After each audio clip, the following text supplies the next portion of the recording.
ओम शांति। सुनते हैं आज की रात्रि कहानी। कहानी का शीर्षक है बुद्धिमानी से सेवा करें। एक लड़की विवाह करके ससुराल में आई। घर में एक तो उसका पति था, एक सास थी और एक दादी सास थी। वहां आकर उस लड़की ने देखा कि दादी सास का बड़ा अपमान तिरस्कार हो रहा है। छोटी सास उसको ठोकर मार देती, गाली दे देती। यह देखकर उस लड़की को बड़ा बुरा लगा और दया भी आई। उसने विचार किया कि अगर मैं सास से कहूँ कि आप अपनी सास का तिरस्कार मत किया करो, तो वह कहेगी कि कल की छोकरी आकर मुझे उपदेश देती है, गुरु बनती है। अतः उसने अपनी सास से कुछ नहीं कहा। उसने एक उपाय सोचा। वह रोज काम धंधा करके दादी सास के पास जाकर बैठ जाती और उसके पैर दबाती। जब वह वहाँ ज़्यादा बैठने लगी तो यह सास को सुहाया नहीं। एक दिन सास ने उससे पूछा कि बहू वहाँ क्यों जा बैठी। लड़की ने कहा कि बोलो, काम बताओ। सास बोली कि काम क्या बताए, तू वहाँ क्यों जा बैठी। लड़की बोली कि मेरे पिताजी ने कहा था कि जवान लड़कों के साथ तो कभी नहीं बैठना ही है, जवान लड़कियों के साथ भी कभी मत बैठना। जो घर में बड़े बूढ़े होते हैं उनके पास बैठना, उनसे शिक्षा लेना। हमारे घर में सबसे बूढ़ी तो यही है और इनके पास और किसके पास बैठूं।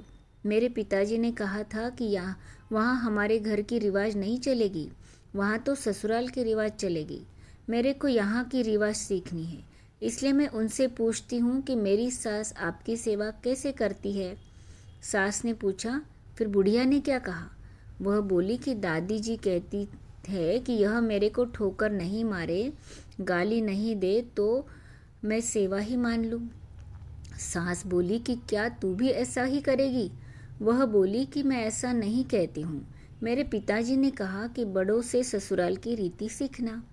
सास डरने लग गई कि मैं अपनी सास के साथ जो बर्ताव करूँगी वही बर्ताव मेरे साथ होने लग जाएगा। एक जगह कोने में ठीकरी इकट्ठी पड़ी थी। सास ने पूछा, बहू ये ठीकरी क्यों इकट्ठी की है। लड़की ने कहा, आप दादी जी को ठीकरी में भोजन दिया करती हो, इसलिए मैंने पहले ही जमा कर ली है। तू मेरे को ठीकरी में भोजन कराएगी क्या। मेरे पिताजी ने कहा है कि वहाँ की रीति ही वहाँ चलेगी। यह रीति थोड़ी ही है, तो आप फिर ठीकरी में क्यों देती हो। थाली कौन मांझे, थाली तो मैं मांझ दूंगी, तो तू थाली में दिया कर। ठीकरी उठाकर बाहर फेंक। अब बूढ़ी माँ जी को थाली में भोजन मिलने लगा। सबको भोजन देने के बाद जो बाकी बचे वह खिचड़ी की खुरचन, कंकड़ वाली दाल माँ जी को दी जाती थी। लड़की उसको हाथ में लाकर देखने लगी। सास ने पूछा, बहू क्या देखती हो। मैं देखती हूँ कि बड़ों को भोजन कैसा दिया जाए। ऐसा भोजन देने की कोई रीति थोड़ी ही है, तो फिर आप ऐसा भोजन क्यों देती हो। पहले भोजन कौन दे। आप आज्ञा हो तो मैं दे दूंगी, तो तू पहले भोजन दे दिया कर। अच्छी बात है। अब बूढ़ी माँ जी को बढ़िया भोजन मिलने लगा। रसोई बनते ही वह लड़की ताजी खिचड़ी, ताज़ा फुल्का, दाल साग लेकर माँ जी को दे आती। माँ जी तो मन ही मन आशीर्वाद देने लगी। माँ जी दिन भर एक खटिया में पड़ी रहती। खटिया टूटी हुई थी, उसमें बंधनवार की जगह मूंज नीचे लटकती थी। लड़की उस खटिया को देख रही थी। सास बोली, क्या देखती हो। देखती हूँ कि बड़ों को खाट कैसी दी जाए। ऐसी खाट थोड़े ही दी जाती है, वह तो टूट जाने जैसी हो गई है। तो तू दूसरी क्यों नहीं बिछाती। तू बिछा दे दूसरी। आप आज्ञा दो तो दूसरी खाट बिछा दूँ। अब माँ जी के लिए निवार की खाट तैयार लाकर बिछा दी गई। एक दिन कपड़े धोते समय वह लड़की माँ जी के कपड़े देखने लगी। कपड़े छलनी हो गए थे। सास ने पूछा, क्या देखती हो। देखती हूँ कि बूढ़ों को कपड़ा कैसे दिया जाए। फिर वही बात, कपड़ा ऐसे थोड़े ही दिया जाता है, यह तो पुराना होने पर ऐसा हो जाता है। फिर वही कपड़ा रहने क्यों दिया, तू बदल दे।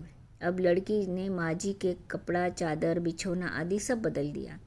उसकी चतुराई से बूढ़ी माँ जी का जीवन सुधर गया।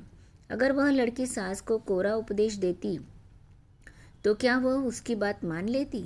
बातों का असर नहीं पड़ता, आचरण का असर पड़ता है। इसलिए लड़कियों को चाहिए कि ऐसी बुद्धिमानी से सेवा करे जो सबको राजी रखे। अच्छा, ओम शांति।